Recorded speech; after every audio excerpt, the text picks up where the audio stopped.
So eto na nga, nag-post celebration of our third wedding anniversary kami ni Mrs. And this time ay naisipan naman namin na sa Sorsogon naman at kasama na si Mulag.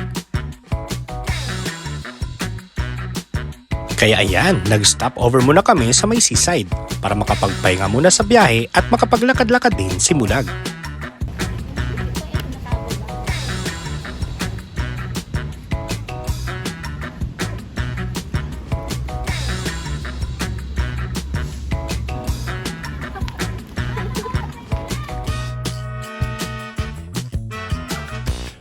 So since napaaga kami bago ang check-in time, ay naisipan na muna namin pumunta sa Sorsogon City proper para maglibot-libot muna sa Sorsogon Capitol at para na din makabili ng mga utensils.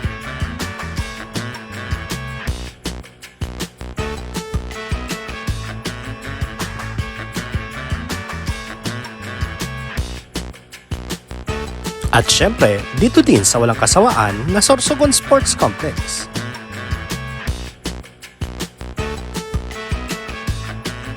At nakabalik kami ng resort at around 2:15 PM at ang maganda dito ay pet-friendly ang resort. Pagbukas ng pinto ay bubungad agad sa iyo ang ganda ng tropical villa nila na may private pool kung gusto mo talaga ng privacy at peace of mind. Sa loob naman ay masasabi mo sulit na sulit sa ganda ng design at tema nito. Nang higaan ay made of bamboo na pang tropical feels talaga na meron din CR sa loob.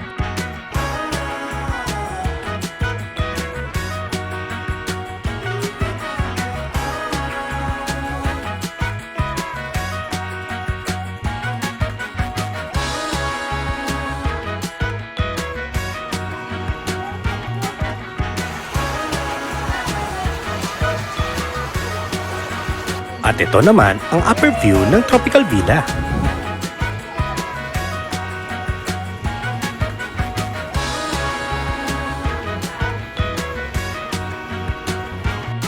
Meron naman silang kiddie pool na may enjoy ng mga kids. At ang kanilang nabuwalang swimming pool na maraming slides.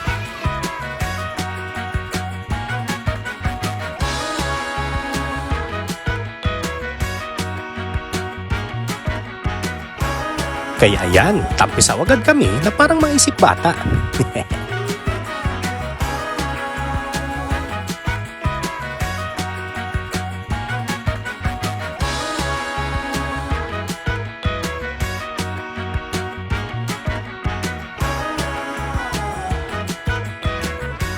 At ito naman ang view kapag gabi.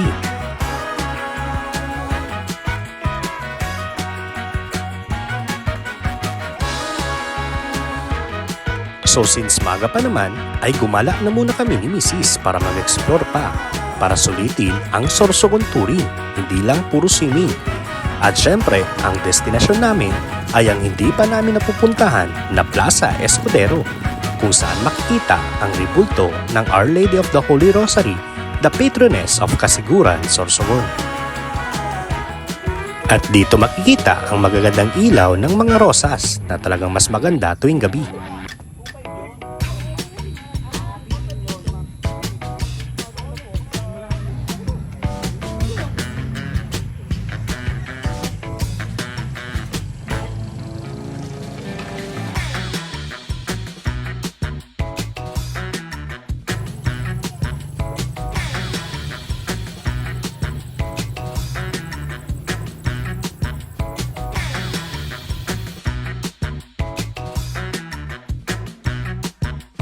At sa wakas, nakita din namin ang Sorsogon Sports Complex sa gabi.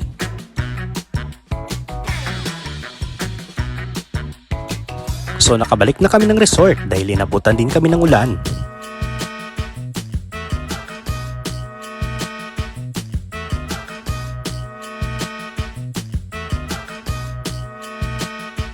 At syempre, hindi mawala ang sisiganting na sa halagang 250 pesos ay ang ramen ng serving ng resort.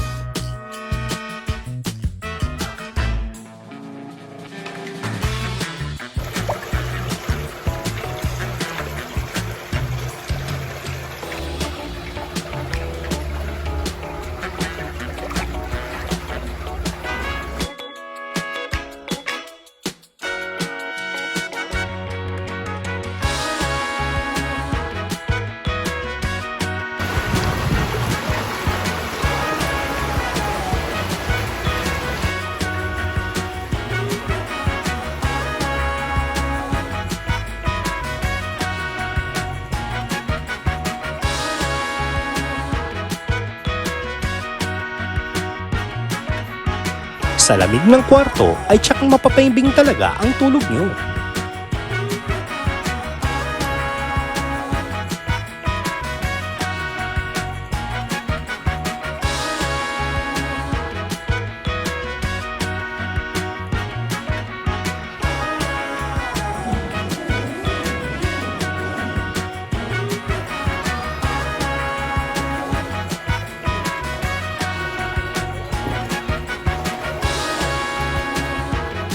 At ang maganda pa dito ay no corkage fee sila.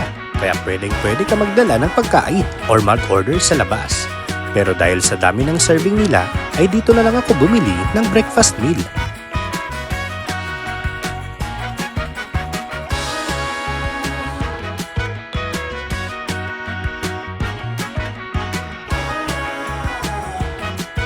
So since malapit na ang checkout time, ay sinulit ko na ang pag-swimming at inuna ko na itong main pool na may jacuzzi.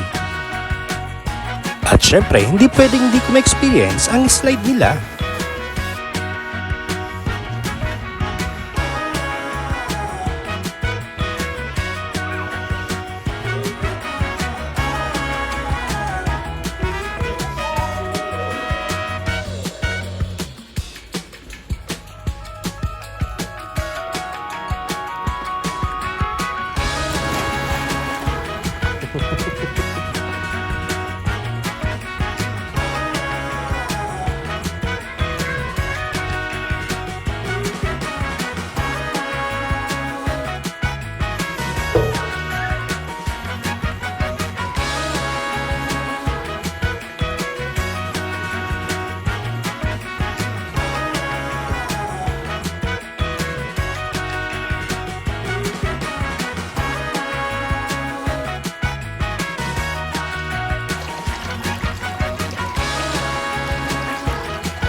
So overall, sulit na sulit ang experience namin dito sa resort. Since di talaga kami sanay sa crowded na pool. Kaya thankful kami na nakahanap kami ng ganitong may private pool.